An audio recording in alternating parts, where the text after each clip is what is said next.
All right. Welcome to the wow. We already have a lot of people on here. They must want to see you, Coach. Coach, we got a lot of people on the show right from the get go. We're here with Coach Seubert, NFL Super Bowl champion. When I went to, I brought my son to the preseason. What is it the Giants do in the preseason? Like a meet and greet, right? No, it was I think is it Giants Fest? I don't know. But they had all the top guys, and I believe you were one of the guys that were as a part of that. And I was like, I know that I know that guy, but you know what my son's like? He's like, yeah, right. That's how you know how kids are, right? They don't believe it until you actually see it. But he's like, you're right. I'm glad they did all the 100-year celebrations at the beginning of the season because it wouldn't be much fun going back there right now the way they're playing. Oh, you're 100% right. That's right. They did it all. They did it that day, and then they did it in the first few games too, right? Yeah, the first weekend pretty much they did it, and they got all that care of. So it was neat to see everybody, right? All my old teammates. I think on the top 100 list, when I counted them, I think I played with 26 guys on that list. So that was pretty cool to see. You were fortunate enough, Coach, to play in a really good time period and had some really nice runs. I mean, Dave and I were just talking about it off air. Like that O-line that beat the Patriots was one of, in my eyes, one of the best O-lines in the history of the game itself across the board collectively. So you're very fortunate. I was. I think I played for two pretty good coaches with Coach Fossil and Coach Coughlin. I had two really good offensive line coaches with Coach McNally and Coach Flaherty. Great teammates, great locker room, great offensive line guys. You know, we still bust chops to this day when we see each other on text messages, like we're little school kids making fun of each other. But special group. We loved each other. We loved playing for each other. We loved hanging out. We all have young kids, so our kids ain't young anymore, but we all had young kids. At the time, like collectively, they were all within the same age range where you could kind of, hey, dude, we can do more.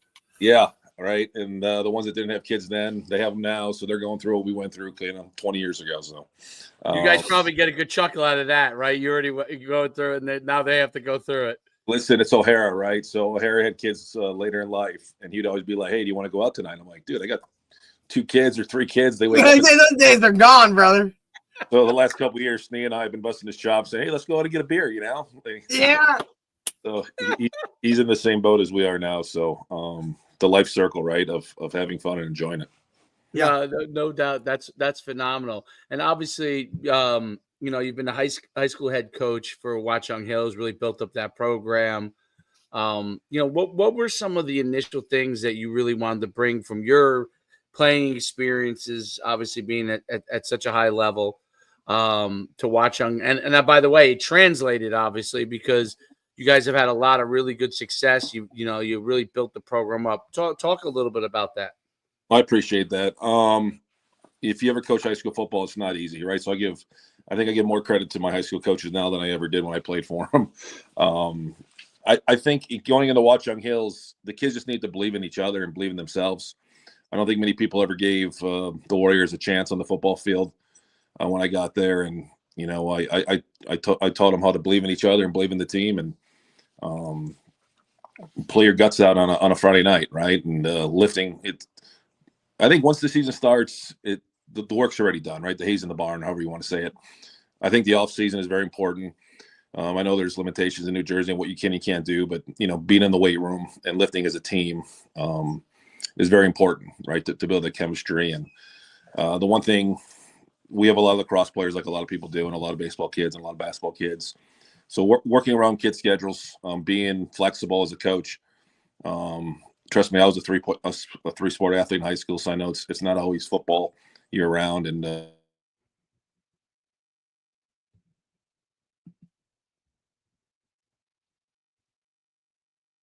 we lose Coach? We might have lost him. I'm sure he'll bounce back. I see him there, but he's blacked out right now. At the facility, I may not have the internet that. Man, there's nothing like being up. You know what I mean? Doing those kind of things. But you understand, like, initially what he's talking about like where you build that chemistry in the off season, and it's difficult as a head coach to get your full team together when you're not, quote, in season, right? Guys are doing other things. Like he said, there's limitations for here in New Jersey with the amount of time and all of those kind of things that you can kind of have with your guys. And to create that within, the weight room and just those types of things, it's difficult to get your team together outside of the season.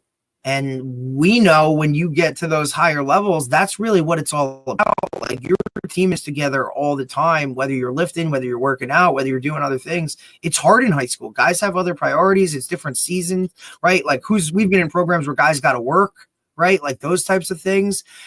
It's really hard to build that chemistry. Yeah, there's no doubt.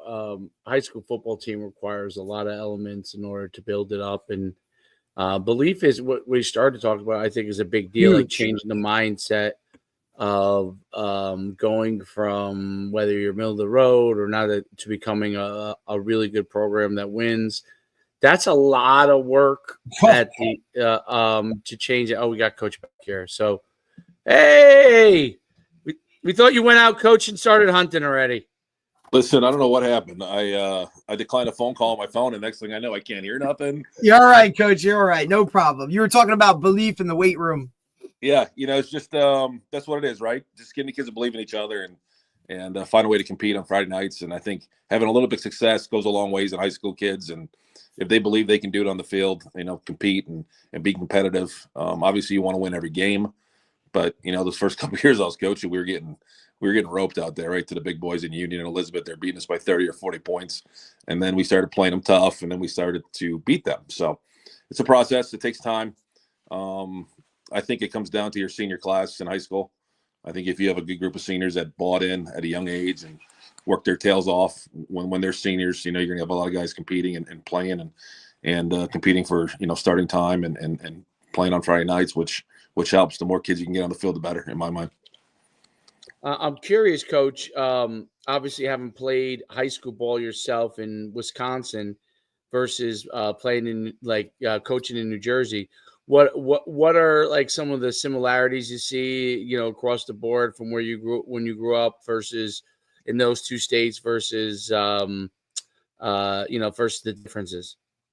I don't know if people in Wisconsin are watching, but I truly believe Jersey football is better than Wisconsin football. Right. My parents come out. I have friends that come out to watch some of our games, and they say the game is faster, a little more physical. But then I watched the Wisconsin State Championships this last weekend online and stuff because one of my buddies coaches at high school that they're like 13-time state champs. They're good, but I just think we're a little faster. I think our kids are a little more developed out here, and the game's a little faster. So, but playing it, coaching it, it's still football, right? The biggest thing that over the years is the hitting and the contact and the tackling. Shit, I remember when I was a kid, right? Like, you'd be nutcrackers and Oklahoma drills pretty much every day, twice a day. Every day. Like, if you want to have a 2-a-day, you have to wait 6 hours to let the kids rest. But we have to adapt. We have to adjust. And you got to find ways to get the most work out of your time. And I think social media, huddle, my coaches in high school had to probably drive 20 minutes to get the film exchange. So it's just easier now than back then. I think that's a huge thing that's changed. The technology has been very, very obviously helpful to coaches to be able to get things done quicker, faster, be able to get more information to the players. And I've seen, like, we talked about it a couple of times, like the Indiana coach, practice like an hour and 40 minutes. He's done, at the college level. Some high schools are starting to adopt similar philosophies, like, work fast, get things done. And so you don't kind of lose the interest. Is that as everything evolves, obviously tackling is obviously, like you just talked about, very, very different. What are some of the things that you kind of have really tried to, adapt within your program to kind of adapt to the times? I think, like you said, I think the shorter the better, right? I think even me as a coach, right after 2 hours, my ADD kicks in and I start losing focus. But if you can be detailed as a coach and have everything scripted, and get out there and get your work in and get them off the field and get them back into the meeting room or watching film or stuff like that, right? I think with Huddle or whatever you use and the end zone copy and the sideline copy, I think the kids learning the game of football is a big step of it. I don't know how much football I watched as a high school kid back in the 90s, right? So I think if you can watch, you didn't have the opportunity to do it, right? Like there was only one game on, right? Now you're seeing games, Thursday, Friday, Saturday, Sunday. I mean, and we're not talking one or two. You're talking a slew of games. Like these guys, or if they can't see it, they'll just go on, whatever, pull it up, and it's like, hey, here you go. And look, I don't think I ever saw a tight shot until I was in college, right? Like now high schools are like, hey, man, here's the tight shot. Here's the drone shot. Here's this shot. You're like, I got 50,000 camera angles on my phone. And you know what I mean? Like there's just more for them to access. That's it, right? And the more you can give them, the better. I wish they'd make it mandated where you have to exchange the end zone copy. I think I 100% agree with you. 100% agree with you. Get an offensive lineman and coaching the offense. Come on. Like you can't go shit from that sideline copy, right? Like you need one tech, 3 tech, 5 tech. Bro, I don't know where he's at. They all look the same, right? And there should also, I feel like there should also be some level of like some of the tapes you get, you're like, whoa, buddy, like what are we looking at here? Like it's like not even worth it. Just throw it away. We'll figure it out from wherever. But that tight shot and the drone stuff, like wow, like. Drones are awesome. We finally got one for practice, and I'm like, oh my god, I should have had this 10 years ago. Yeah. The drone is great. Now we have to find a way to get the drone synced in with Huddle. Right? 100%. So automatically just feed it right on, so you don't have to do it. There you go. Bingo. There's your homework for next year, right? Try to get drones compatible to Huddle. Yeah, and I think that might be actually Huddle having to be able to build some sort of API to be able to get it to import and be able to then to be probably have it already. They're just holding it to roll it out so when they can make the most, Father. Well, I think sync it on your iPad. That'd be great, right? If you can see the drone image on the sideline during a game, oh my gosh, game changer. Oh, yep. Absolutely. Well, I hope eventually everyone just does. To me, if they just do where you could actually talk to your quarterback or talk to your middle linebacker, in high school, and it's going to come because what they started, what they're starting to do there, it's just going to eventually get to there. And the other thing I thought was a great innovation, it was done for the deaf teams for Gallaudet, is but there's going to be different forms of it. I don't know exactly what the winner will be, but the ability, honestly, I know, look. You're probably a little bit old school. I'm a little old school, like teaching and all the kind of stuff in football. But the kids' attention spans are different, and I like the idea of them being able to see like what you almost see now and like flag. Hey, have the plays right up there. They understand their assignments. They know what they're supposed to do, and you're coaching them on technique in practice. You're coaching them on how they're supposed to do things, and they're not trying to spend all their time figuring out. The name of the play and where that play goes because of the name of the play, right? Like, and I think that has to. Gallaudet does it where they just have, because obviously they're deaf and they have the little window that comes down and has the play right on there, and then they're able to go right off of that. And I think those evolutions will continue to come. How it exactly looks, I'm not exactly sure, but I think those things are good because then we could spend a lot of time. First of all, you could do more scheme-wise. I really think you could do more scheme-wise. And you're teaching them what you're picking up, like for a lineman. Okay, what your rules are, what you have to pick up, what type of blocking you have to be able to do, and, your double teams, stuff like that, instead of always having to get them to remember that this play goes here. Because there are some kids that are really great at it. Some kids that could be really good players. It struggles, and you kind of are slowed down a little bit by that. If you're able to know where the play is going, know it, and focus on the technique and what you actually have to do, I think you can now focus on actually coaching them on what they have to do technique-wise, especially position-wise, and getting them much better at that, and as opposed to, pure memorization. You know what I mean? I think talking to the quarterback would be huge, right? Not having to single in your plays or yell out numbers or bring them over to the sideline. I think I think baseball, right? Baseball, they did it. The catchers and the pitchers can have whatever. Yep. Yep. On the wrist and calling plays and doing all that other kind of stuff. Calling pitches, I should say. A quarterback and a linebacker before they would have done baseball. But we'll see. Like you said, I think the more technology, the better. And I get it, right? Like we all coached O-line before, right? Or we all about it. Like one kid don't know what they're doing, the play don't work. So right. Four kids might understand how to block down, but that fifth kid might have to be told, a little arrow going to the left or something. But yeah, that's what I think. I think you could actually focus on teaching those elements of it, because some of the kids that may, like, you could have a kid that's actually talented, right? But he just can't get a hard time remembering to play. He has a hard time remembering what to do, and if there's a way for him obviously to be communicated a little bit easier or see it, right? Because everybody's different. Like, a lot of these kids now, because they play Madden, visual, man. It's all visual. They're so visual. They're so visual. It's not natural for them to memorize. I mean, look, Dave, we all played with even guys in college, right? Like, I can remember, like, man, he'd be a really good player, but I can't play him because he just doesn't, right? He might get it for a couple, but then he has that little blip or whatever. And it's like, that would just erase all of that. And now, because I'm a big, like, when you're thinking, you're slower. You know what I mean? Like, so if now you can eliminate that having to think about it and just, okay, here, even if it's, hey, like, that guy may never look at it because he knows it, but just knowing it's there may take him to that next level where now everybody's cooking. That's true, man. Yeah, no, it's really cool. Last year, you playoff teams. I know last year you guys made a deep run, right? And I think, yeah, exactly. And when you have your better teams versus a team that's good, and as you kind of like are figuring out the evolution of your own program, what are some of the traits that you're looking to like instill in your players that you think the better teams are getting, and then the teams behind that aren't?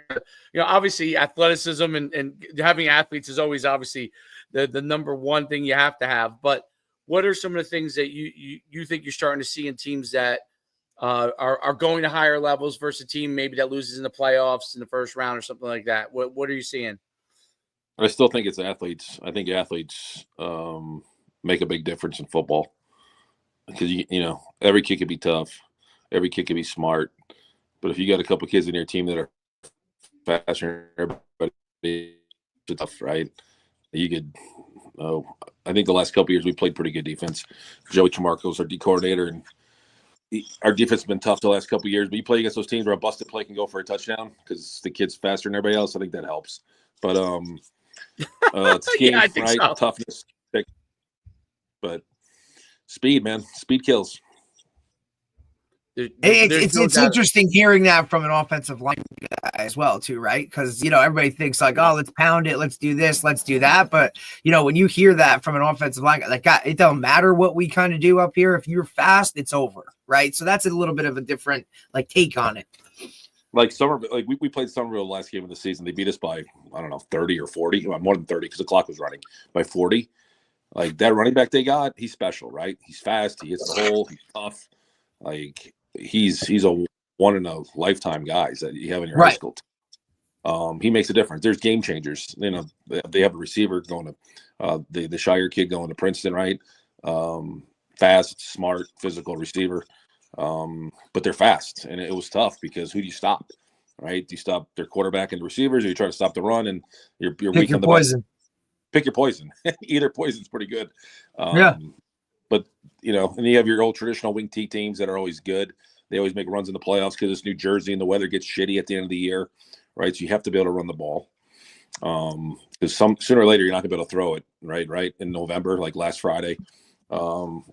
Weather gets look, half the states having snow and half the states, you know what I mean? Like rain, whatever. Like, and Dave, we've talked about that, right? Like, when it gets late in the season and it starts to get cold, like, if you can't run the football, control the clock, and do those types of things, like, look, you look at the teams that are still playing, traditionally for what they are, they're going to run the ball, play good defense. You know, that's the type of teams that win, at least here in Jersey, because like you said, coach, the weather gets shitty. Nobody wants to freaking hit in when it's cold, like hell no.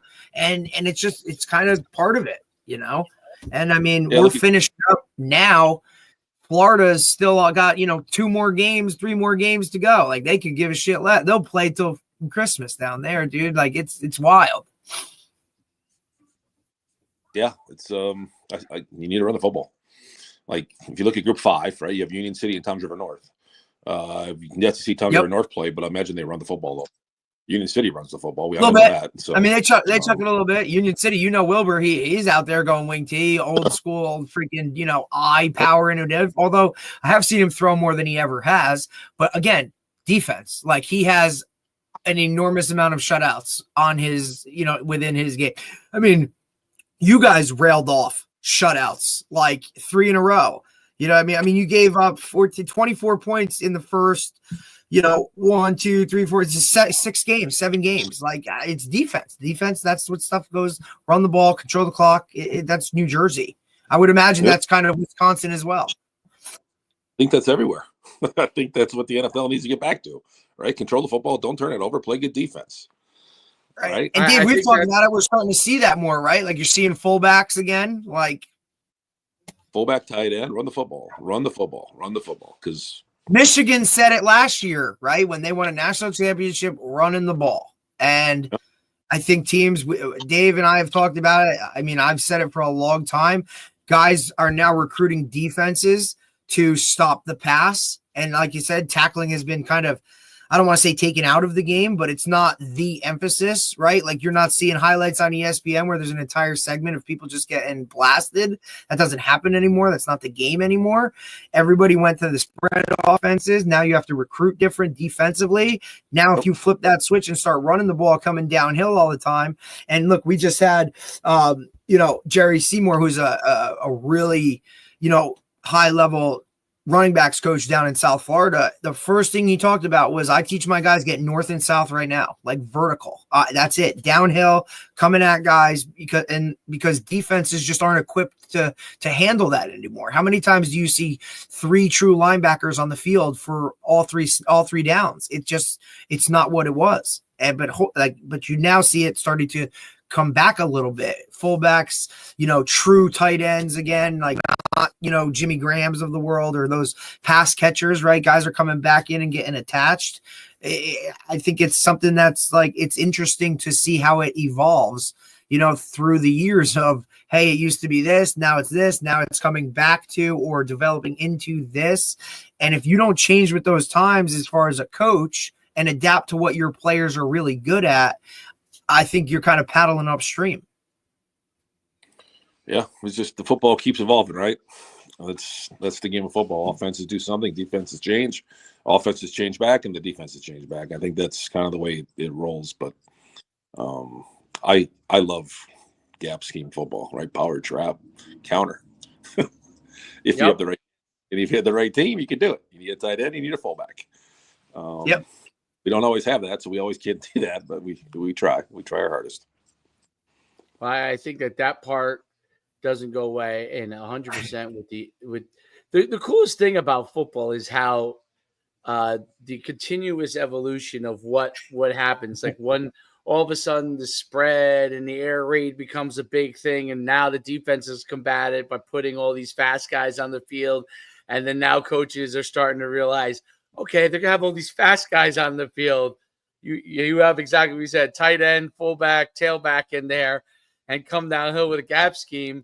And if you have the guys to do it, they're not gonna have answers because they're constantly trying to put faster guys on the field. And if you got a running back that can go to the end zone now, it's like you could score points even faster than you can running the spread offense with incompletions. So it's very, very interesting.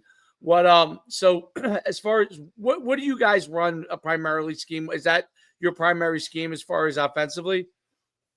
It is. We're a mix and match. I will literally dictate what we run based on our kids every year.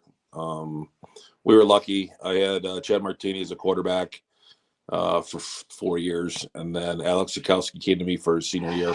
His father, Yes. so I got lucky, right? I had a good run of quarterbacks there for a while where I could do a lot of stuff because I had smart kids that could throw the ball. Now looking at the program, we don't have, per se, a true quarterback, so we're gonna have to adjust, right? What is that? Now you can say wing T, you can say triple, you can say spread. It's all the same shit, right? Like I might call it 36 power, you might call it gap on, whatever. So football's football. We will find what works the best over the course of like the first month of the summer with the kids that we have and how they grow and how they develop, and maybe some kid moves to town, maybe not. But we'll see what we got, and we'll have to make a decision like by middle of July, right, on what we're going to lean towards. Which the thing that we're not going to be able to throw the ball 80 times this year. We never threw the ball 80 times, even with Chad or Alex. But if we had to, we could have with them. Right. But we'll try to find out what works. And our kids, I'll tell you what, I truly believe the kids I coach are pretty smart. They're smart kids. They like to learn the game of football. They like to watch the film. They like to study. I don't teach, so I go to the school a lot, and at lunchtime, I sit in our offensive coordinator's room, and a lot of the kids come in, and we just watch like the games, our games, other games. We just watch just the sport of football. Like I don't think they got to watch themselves play. I think watching yourselves play is probably the worst thing to do because all they're doing is watching themselves. So we like to watch other high schools, right? And like the better high schools, the better offenses, the better defenses, and watch those guys play and find a way to. And you might be able to find a play or find out what they're doing and see what works against this defense. It's a copycat. We used to say it's a copycat league in the NFL, but it's a copycat in high school, right? If you see something that works on tape, you're like, damn, we got to put that in. Let's see if we can get that play going. Right. No, and again, with the access to seeing all this stuff, right? Sorry, Dave, I'm going to cut you off. The access to it, they can go to YouTube and watch anything they want.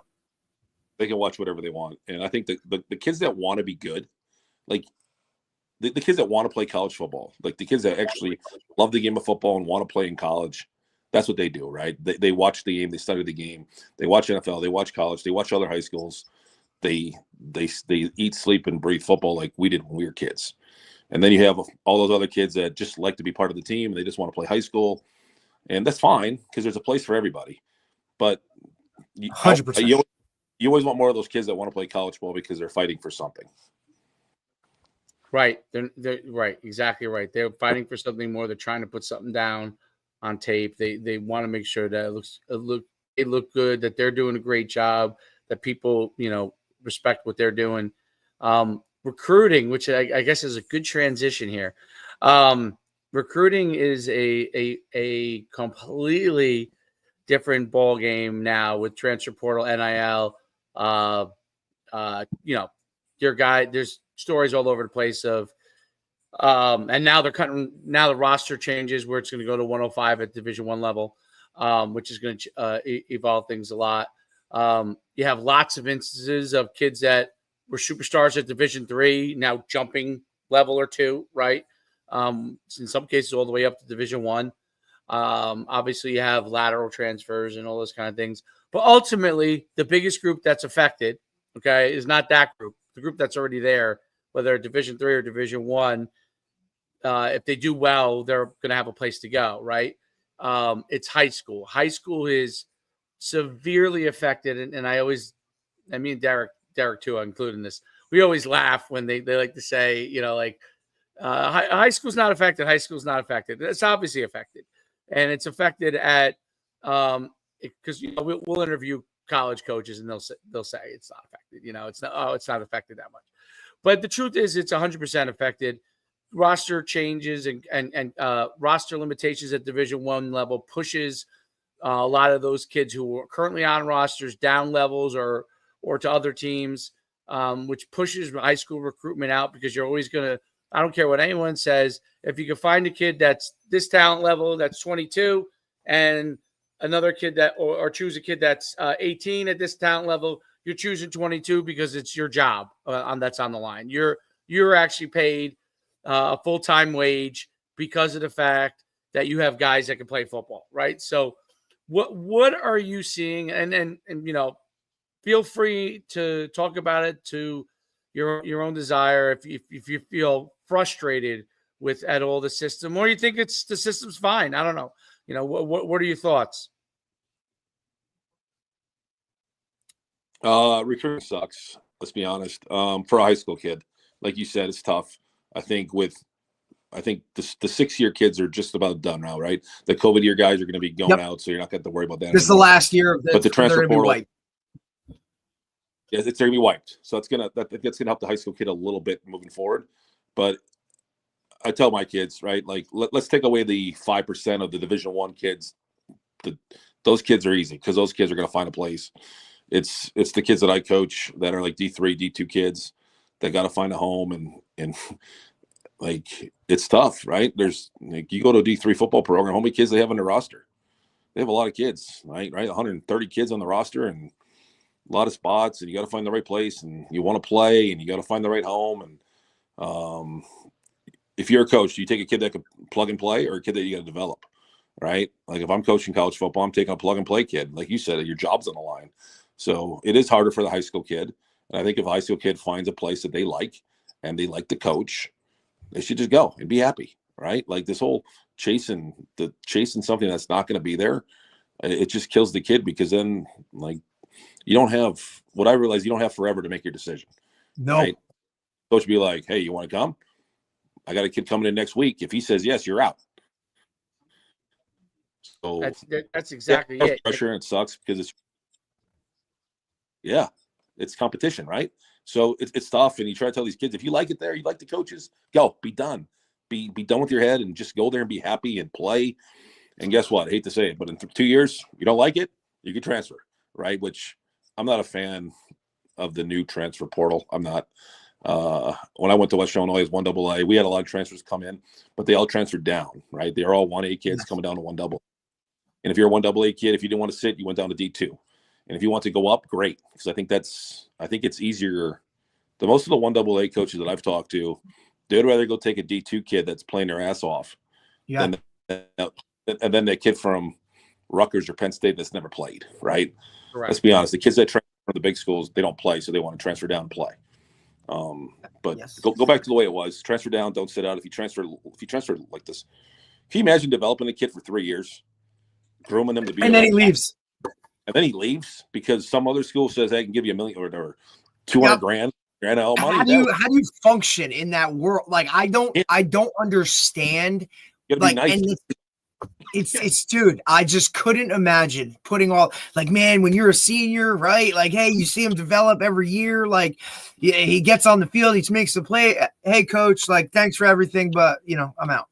Yeah, Georgia wants me, and they're going to give me 300 grand. Like, come on. Like that lineman that went to Iowa, and then from Iowa he went back to wherever. I'm like, that's crazy. Like the money, like I get it. Like if I was in college, I'd want to get paid too. But find a way to make it where you have to graduate or play 3 years for that team before you get a dime, right? Hey, your junior year, this is what you get, not your freshman year. But I don't know what. And we and coach, we've talked about like how to like fix this thing and like whatever. And we've talked to a lot of guys that have like a lot of, you know what I mean? Like you're talking high level guys that are like, hey, if you just did this, and this, we'd be good, right? And it's that whole like it's the same kind of in the NFL, right? Where that number 1 overall pick used to get a bag before he did anything in the NFL, right? And that was like that kind of went away a little bit. But now you're seeing it in college. Like these kids are literally getting an amount of money that they've never seen or anything in their life. And most of them don't have the financial literacy to understand what's the whole process to it, where now you're adding guys to staffs or, people around the program that now need to handle this individually. Like there's an entire other part of college football now that has like very little to do with the X's and O's and actual football. It is now becoming a business. And Dave and I talk about this all the time. The NFL is just now trickling down to college, where now you have college GMs. That's what they're going to have scouting departments and GMs. And because if you're a head coach, are you actually coaching or are you recruiting all day long? Like, I don't know what they do, but I don't think how can you coach when you're recruiting every day of the week? Every hour. I mean, Every you with the access with phones and all that stuff, like coaching football is now 365, 24 hours a day. Like if you're not coaching guys on Sunday or like recruiting, recruiting guys on Sundays, somebody else is. So, and you kind of look at, like the Dabo Sweeneys that were kind of like, we're not doing it that way, we're whatever. Where are they at? Like, well, I remember when it's funny because when Randy Edsel was at UConn the first time, I remember this because that's why I played college ball at UConn. And when he complained about the texting rule, like allowing people to text, when texting started to become big, like in 2000, like 7, 8 or whatever, and he complained about it, and they kind of like had a temporary, like they had some rules in there that eventually obviously went away. But I remember thinking that, like, man, there's going to come a point where Randy, just the way he thinks, and he was a great coach. When he came around the second time to UConn, that part, like, because the fact that you could do everything, he was trying to keep it controlled for coaches so their world wasn't as crazy. But when he came back around the second time, he was just like, it was impossible, and he wasn't even there the second time when the transfer portal wasn't even a thing yet, and the NIL wasn't even a thing. And I'll leave another interesting thing. So like when you pay, for example, a quarterback, okay, maybe not all the other positions, but we pay a quarterback or a star receiver, you're gonna have to start them. There's no such thing as like you pay this, all of a sudden he doesn't perform, you're up shit's creek. I mean, you pay this guy X amount of dollars. He's coming there with the expectation of starting, okay? And if you don't start him, you got the fan bases that are going to try and throw you out. Forget your own administration, or you know what I mean? They're going to gather up against you. And we've seen it happen at UConn, where the guy who is really, even though the team's been very good this year, the kid who's probably the better player is the transfer from Maine. And he's and the other kid who's a great kid, the other kid who came from Wisconsin, is they paid him, and he's done okay, but the other kid is probably better, and so they're in this battle, like, because I just see it on the all of us talking, and the coaches have to figure, they're in that own battle. Like, if we don't play this kid who we brought in, we gave NIL money to, and we don't play him, and he no longer is a starter, we know he's gone, and he's younger, right? So he's younger. We got the kid who's probably better, which is the senior to transfer from Maine, but he's not paid. Like, so you get these weird things that you don't like. There's no cut. Yes, there's cutting. You don't have to, renew his scholarship, or he transfers out. That's essentially like a form of cutting, but it's not like the NFL where you have the waiver wire and you have this.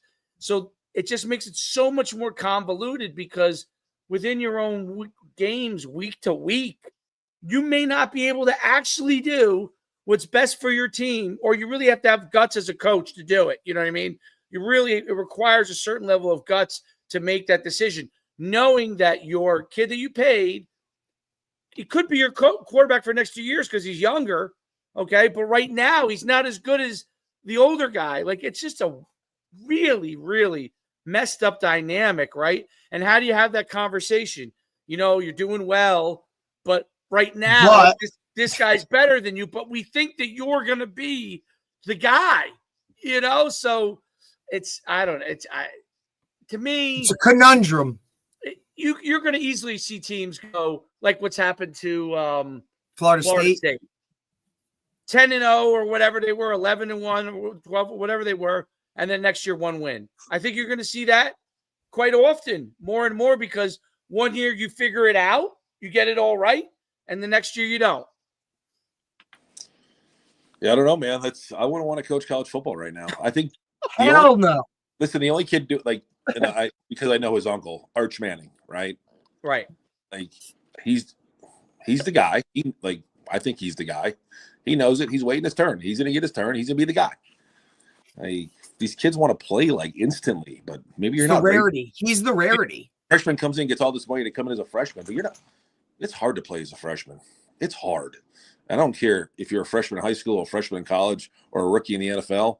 It's not easy, right? Learning for a year is not the worst thing in the world. Like, take your money, be happy, learn for a year, and go play your ass off. It's just ego. That's what it comes down to, like misplaced ego.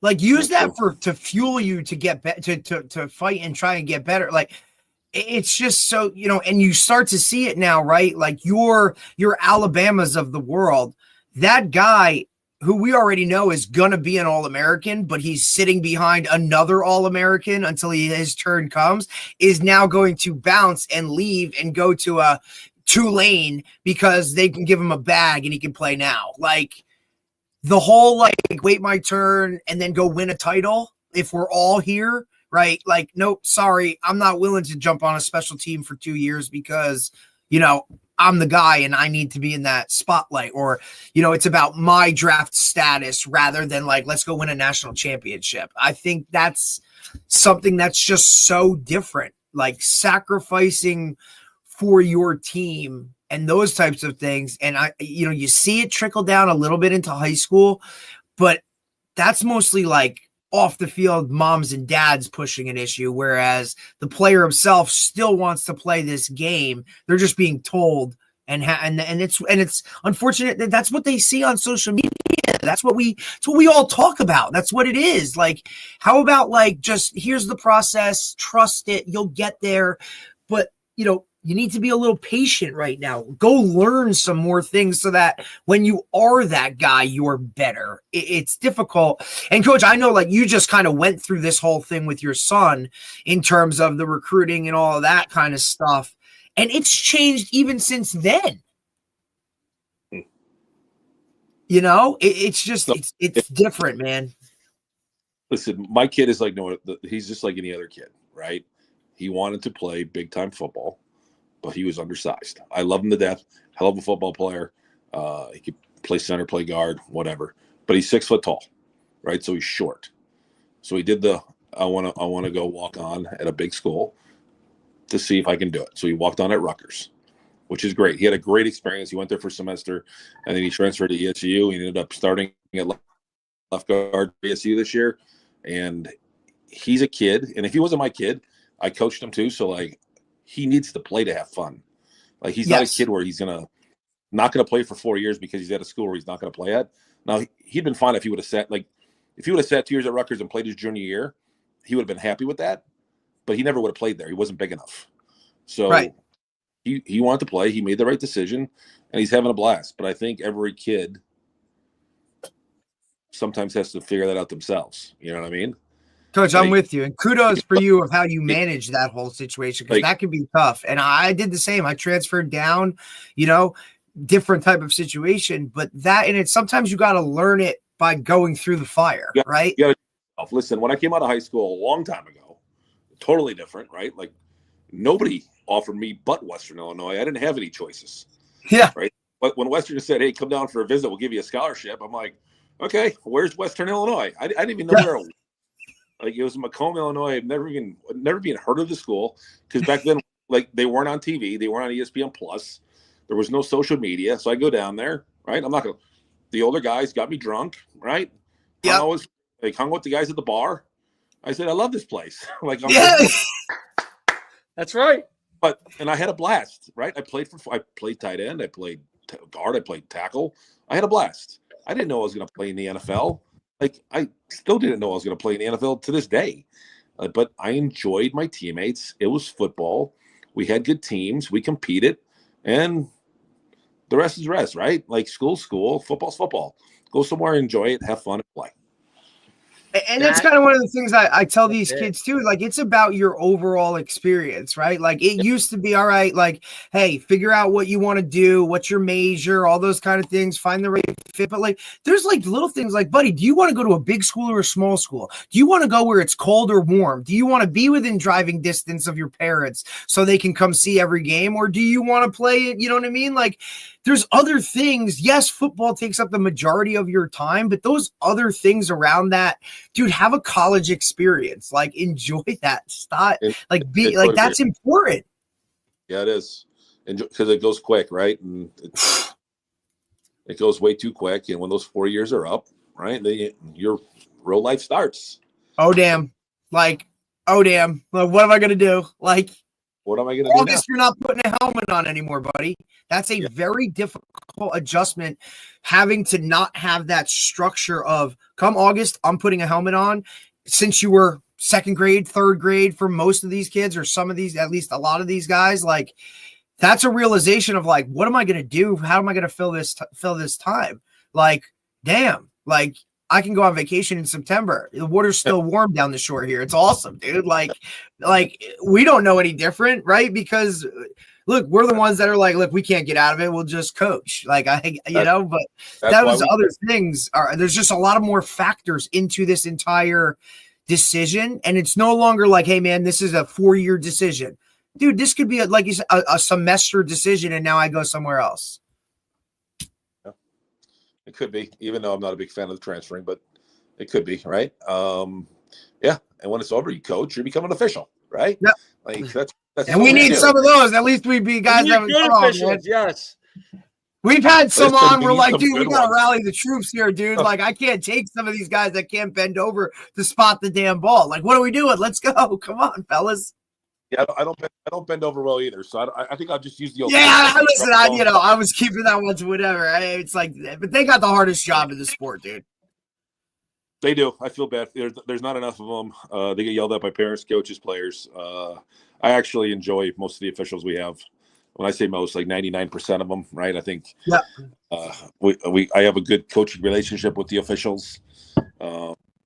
Listen, they're not. I've never seen officials say, "Oh, you know what, coach, you're right. Let me throw that flag for you." Right. Yeah. Let me change my call. And my point is, there's no point, right? So I'll send in the film once in a while to the assigner and be like, "Hey, look at play, whatever and whatever." It doesn't matter. Like, they're not going to change the call, but just don't mess it up again next week. Right. Or just at least like, hey, when I'm asking a question, give me like a reason so I can coach my guys to do it the right way. And then from week to week, please have it consistent. Don't do one game this or one game that. I mean, and look, we could sit here and do it. Like you said, they have the hardest gig in the world. Like, they're hearing it from every other person. There's a reason they park closer to the field and get in and get out real quick, right? Like, it just is the way it is. And there's not a lot of them. Dave, we've had these conversations even from the highest level, where guys like screw up, and it's like, I mean, okay, like, but like, make mistakes are made. I never understood the coach or the guy that's harping on the hold that happened 5 plays ago. Like, dude, what are we doing? Like, the only move thing I on, do bro. think that officials need to get as a whole, and I think they need more training on this, is to get a little tougher skin, because you know, just the coach. And you got it bad right now, Dave. You got it bad right now, coaching 9U. Coach, he's coaching his 9-year-old son, man. But I'm saying as a whole, because I see it so much. They got to get tougher skin in the sense, yeah, that's true. They have to get tougher skin in the sense that, guess what? Coaches are going to be upset when you make a call. Now, if a guy harps on it, okay, you know, throw a flag on him. If he keeps badgering you, you know, up and down the sidelines, I get that. I understand that. There's a point. But like, a guy gets mad at a call, and then there are guys that will literally throw a flag or give you a tack just because you're mad. Like, literally because you're mad that you thought the call was bad. Like, you're supposed to agree with a bad call in your opinion. That part, I think officials need training on. I think they need better training on the fact that they need to block out the noise. Who gives a smack about if the coach is upset with you? Like, they're probably both going to be upset with you the whole entire game. Like, you're just going to have to get used to it. You're an official. That's your job, right? But some of the guys literally take it personally, like it's attack on their own. Like they don't even know their name half the time. The coaches. I mean, when you've been around a lot and you got the same guys, you get to know them. But for the most part, like you have to be able to have tough enough skin, and it goes all the way up the levels. I see it even in the NFL, right? Like, oh hell you yeah, got to have tough enough skin that you can't let the fact that a coach is upset with something be able to all of a sudden you become punitive in your officiating, meaning not just throwing a tech or unsportsmanlike penalty or something like that, but on the sideline, but also in your next call, like looking for a holding because you're mad. Like how many times you see those kind of things happen? Now, there's a lot of great officials who don't do that, but they have to figure out with the guys that struggle with that, how to get them to be able to start to block those things out, because the truth is it affects the game and it's unnecessary. Just like the coach who badgers them is unnecessary. That's unnecessary. And it's unnecessary for them to take it personally if, Coach Seubert goes and says, hey, man, that's a bad call. And then all of a sudden you get a holding call on you the next play because you're angry about the other call. You know what I mean? So you're right. That part to me is that has to improve in officiating, because then officials will be more comfortable becoming officials. Right now, it's a situation where guys are leaving the game because they think to themselves, I'm not going to be yelled at. I'm not going to be able to there has to be some training, because there are a lot of people that could be great officials that either don't go into it or don't feel like they're going to get trained to the point where they know how to handle it. Not everybody knows how to handle it. You got to train them how to handle it. Like anything else, and if you want to be good at it, you want to be good in all aspects of it, right? Like some guys I feel like they're good officials, but they cannot be a side judge on the sideline where that coach is right here all day, every day, right? Some guys are better leaders in terms of I can handle the whole thing. So you put on a white hat, buddy, stay in the middle, and you're good. I mean, right. And coach, you just stay out there, brother. And coach, I'm sure you saw it, right, as being an offensive lineman in the interior where most of that stuff is going on and happening, where, look, they could call holding every play if they wanted to, brother. Like, what are we talking about here? Like, it's a give and take process, and it's that's part of the whole thing. Like some people just don't have what it takes to be that and be badgered and still have a level of, I still have to do my job even with all of this happening behind me. And like the give and the take, like, come on, man, like, pull your pants down over your knees, bro. Like, what do they see on Sundays, dude? What do they see on Saturday? Like, let's worry about holding instead of whether my man's knees are covered or not. Like, come on. I blackened knees. Like I said, how about the kids just sign a waiver saying if my knees get hurt, it's on me, not on you. It's on me, 100%. Like, if I want to put the eye black, like I'm fucking Braveheart out here, dude. Like, leave me alone. Like they do it in every other sport. Lacrosse kids can paint their faces, right? Like football, they're like one line, can't go across the nose. I'm like, yeah. Does it matter? Does that affect the game?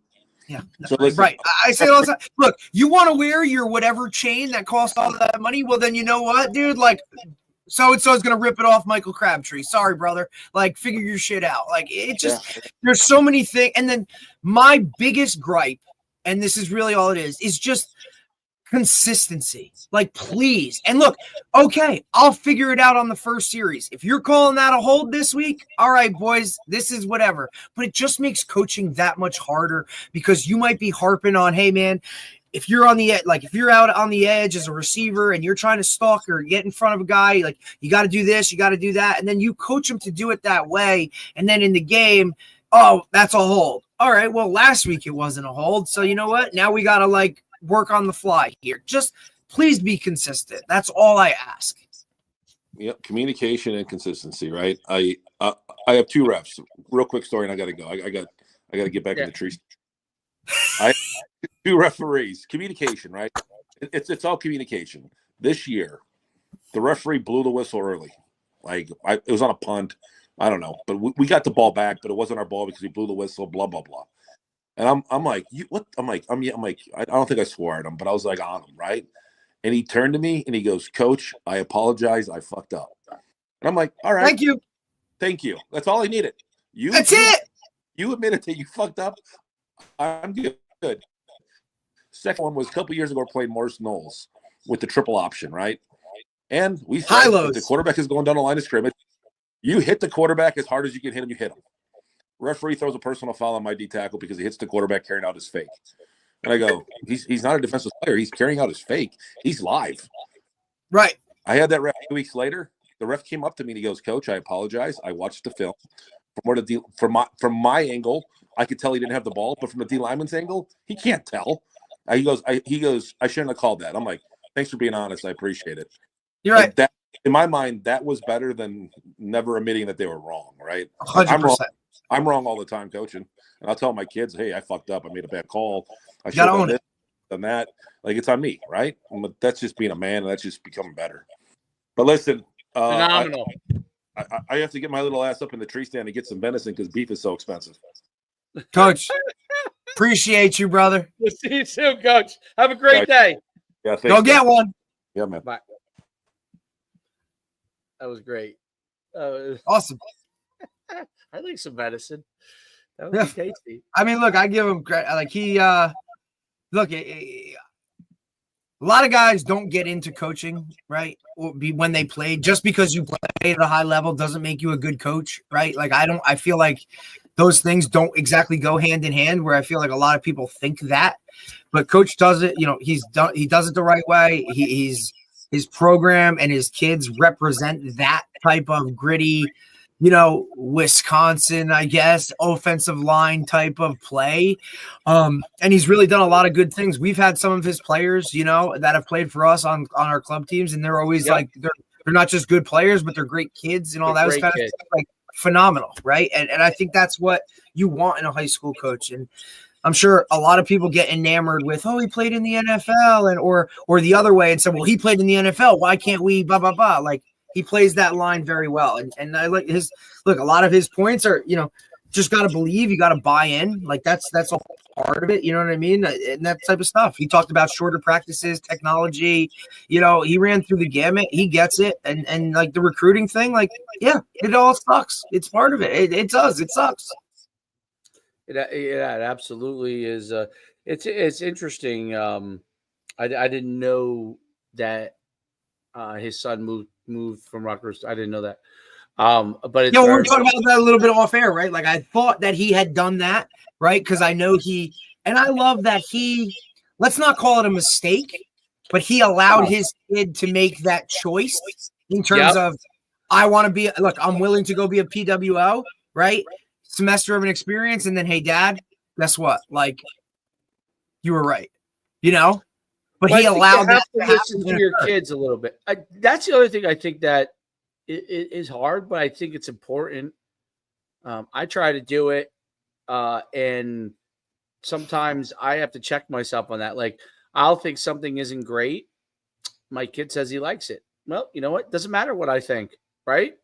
Does not matter. It really doesn't matter. Like, I mean, unless he wants to do the wrong, not I mean the wrong thing, like sports, right? But like doing the wrong thing. Yes, I'm we got it. That. Yeah, but like, nobody, you can't do that. That's illegal. Like, that's let me cut this off right here, dude. Like, no, you're not. No, doing that. Like you can't do that. But I give it, especially listen to your kids. It's important. It's amazing. Like, I don't know. I'm a new parent, right? Like, my daughter is going to turn, 16 months tomorrow, but I just have a certain, she's going to make her own choices. And as a parent, I'm not going to be the one to force her to do anything, right? I'm just going to trust that. I want this cut. I want this exact right now, dude. Like, listen, it's going to be a very, I'm just going to, hopefully I've raised her the right way to make the right choices and do the right things. And ultimately, like you said, they're going to do what they want to do anyway. Right. And they have the access to do it. So I give him a lot of credit. And look, it's awesome to hear a story about a guy, a kid who you're undersized, you're whatever. He went to Rutgers for a semester. Now he's at East Stroudsburg, starter, killing it. They just lost in the playoffs, but the kid's playing and he's enjoying it. And he's realized that. That's like a maturity thing, like on and off the field, that I wish some of our guys would catch up with. But like you said, sometimes you have to go through the fire to figure out that it's really hot. That's a great point. Ooh, I like that one. Yeah, go through. Like, I'm burnt. Oh, damn. And I hope he gets a damn deer. Maybe one day he'll invite. Could you imagine that group chat with his giant offensive line guys? Could you imagine that?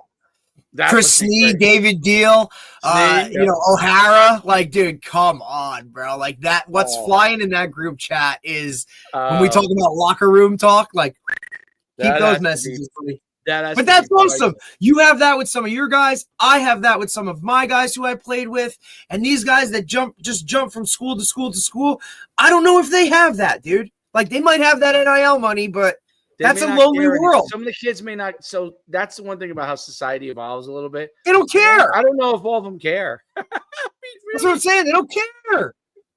I got 5 cars, and there are some of these kids, and I got to jump off. But some of these kids look at it as like just more friends in my friend group. I don't know if that makes sense, but I'm serious. Like, they like having a lot of friends. Now when you get older, that becomes less of a thing. But I think I know it sounds crazy, you know what I'm saying?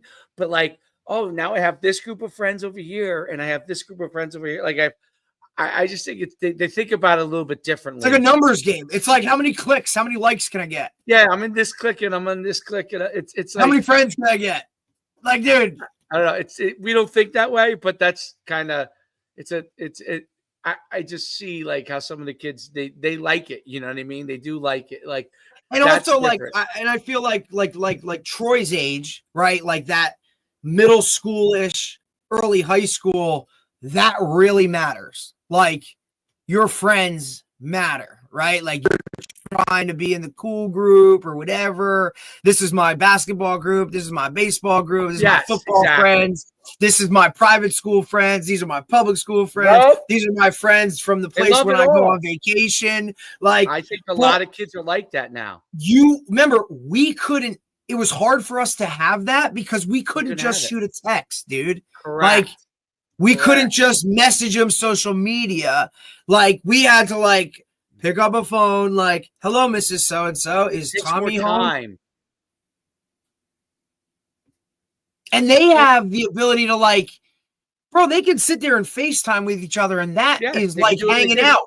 Like, they're playing video games with each other while sitting at home. Video games, Derek. We didn't do that. We had to get together, and Nintendo 64 had 4 controllers coming out of it, and we were shoulder to freaking shoulder, dude, like gaming it up in somebody's basement with Napster playing. Let's go. Like, if me and you wanted to play together, we could be. Hey man, let's go. Talking, playing. You could have a friend in California, dude, and you could see him, know what he looks like, hang out with him. Like, we don't need this for me. It's weird for me, but they love it. I get, and look, we loved weird, like, things that our parents were like, that's weird shit. Like, we liked it too. They're like, so it's just, dude, it's how life works. It's crazy. Right. No, there's no doubt. All right, man. All right. I'll talk to you later, bro. Great one. All right, go later.